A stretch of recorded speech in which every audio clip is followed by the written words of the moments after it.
What happens next? This video is for students who are interested in art history and cultural studies. In this video, we'll explore the values and morals of different cultures shown from the art paintings depicting afterlife. This video is not for commercial use, it's Lin Li's thesis project. I hope you enjoy. Thank you.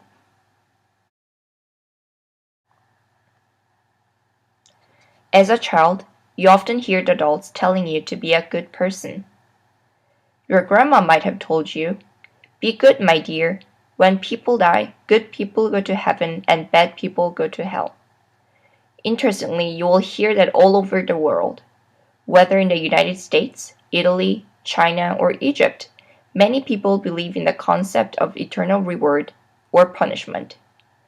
What's more fascinating is that in most cultures, the eternal bliss is associated with a paradise situated high above the common world, and the eternal suffering is associated with an underground jail often burning in flames.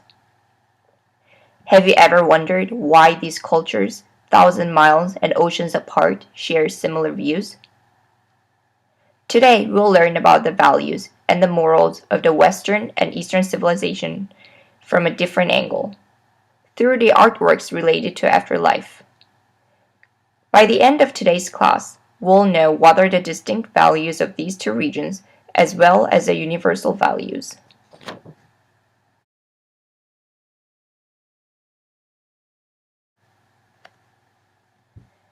Before we begin our journey, let's review the history of the two regions.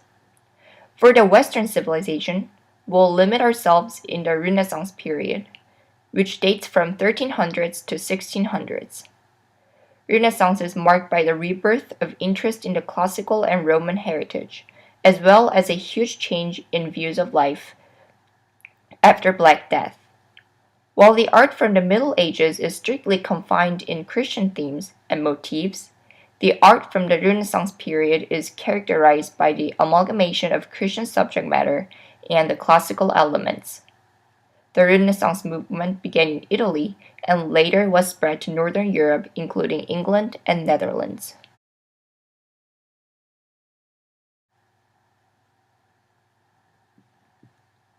For the Eastern civilization, especially China, instead of exploring one period of time, we'll look into the artworks from Qin, Han, and Tang dynasty.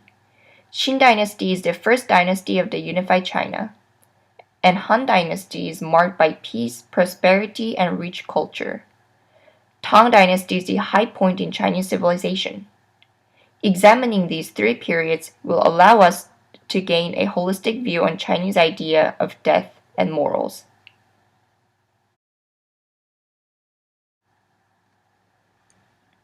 Without further ado, let's begin our journey in Florence, Italy, where Renaissance emerged and Dante based his Divine Comedy.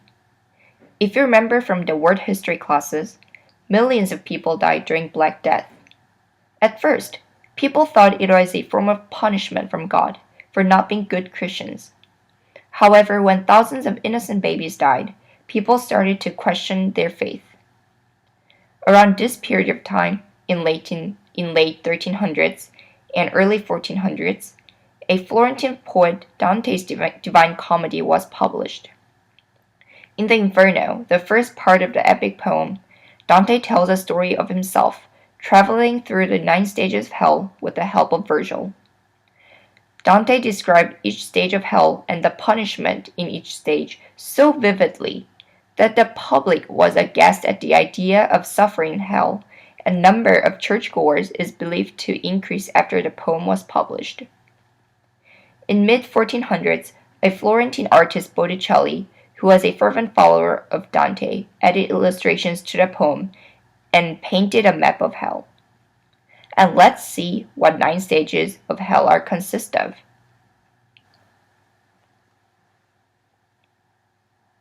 The first stage is limbo, where all the non-Christians reside.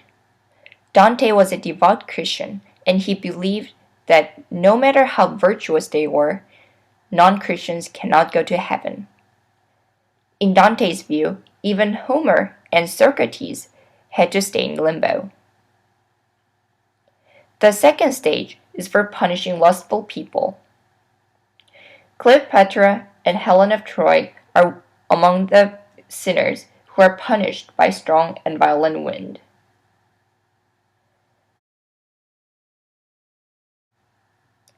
And so forth. Each stage punishes different kinds of sinners. The third stage punishes the sinners of gluttony, or indulging food. The fourth stage punishes people who have committed the sins of greed. The fifth stage is for angry people. Sixth stage is for heretics. Seventh stage is for violent people. And eighth stage, divided into 10 stony ditches, is for people who have committed the sins of fraud. And the final stage, the stage of treachery, is divided into 4 rounds named after 4 sinners, including Cain and Judas. It's interesting that if you read Dante's Inferno, you will find a lot of references to Greek mythology and classical elements. That's because the Renaissance period is marked by the rebirth of classical interest and Roman heritage. So Dante tells us what not to do in order to avoid eternal suffering. If you keep reading on, you will read the second part, the purgatory, and the third part, the paradise.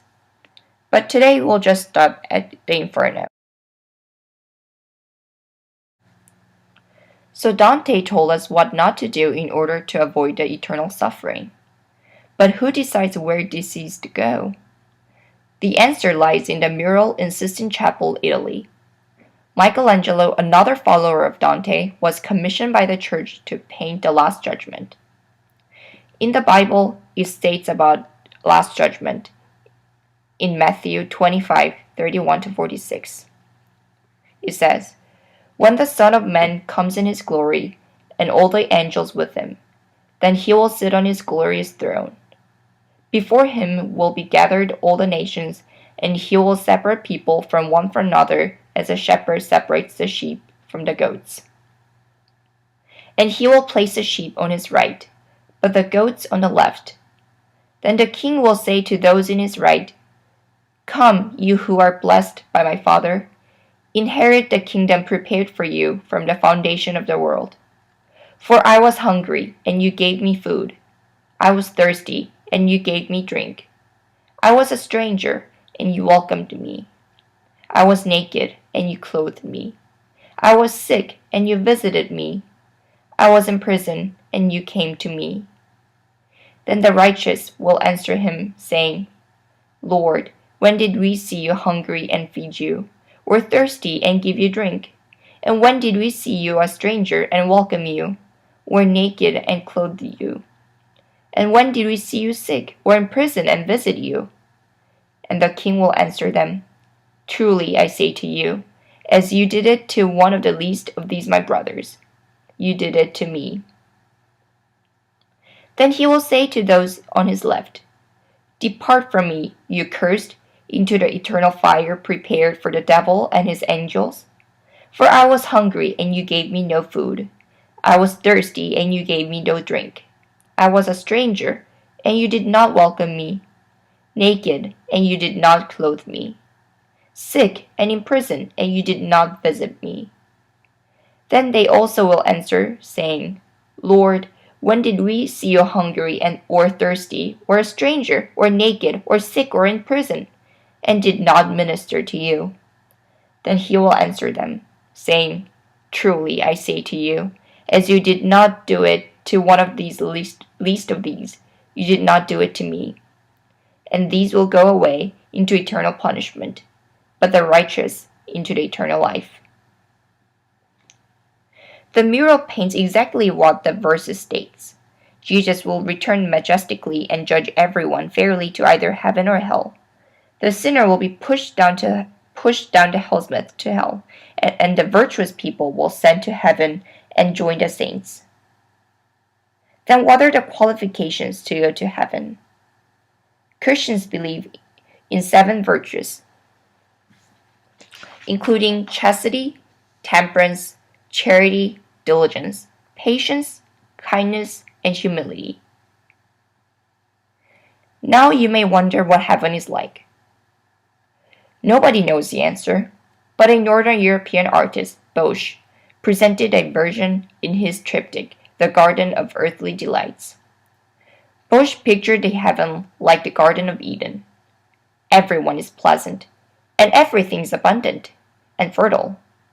Adam and Eve have not committed original sin yet. Therefore, there is no shame of nudity, and there is no mortality, and almost no boundary between the animals and humans. The people in the panel are so innocent and pure that it is almost childlike. In the contrast, the panel on the left to the paradise is Bosch's version of hell. Everything here is distorted, ugly, dark, and unpleasant. It is opposite of the paradise. From the Southern Europe to Northern Europe, from the beginning of the Renaissance to the end of Renaissance, we explored a few notable artworks depicting the consequences of afterlife.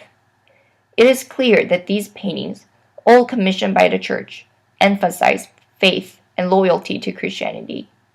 However, the main idea of being a good Christian is not just being loyal to Jesus or God or to church. It is being a virtuous, decent human being and not committing any sins. The idea of being a good person is not only from Christianity. You will see from the Chinese art pieces that every culture and religion advocates their adherents to become virtuous. And now it's time to travel across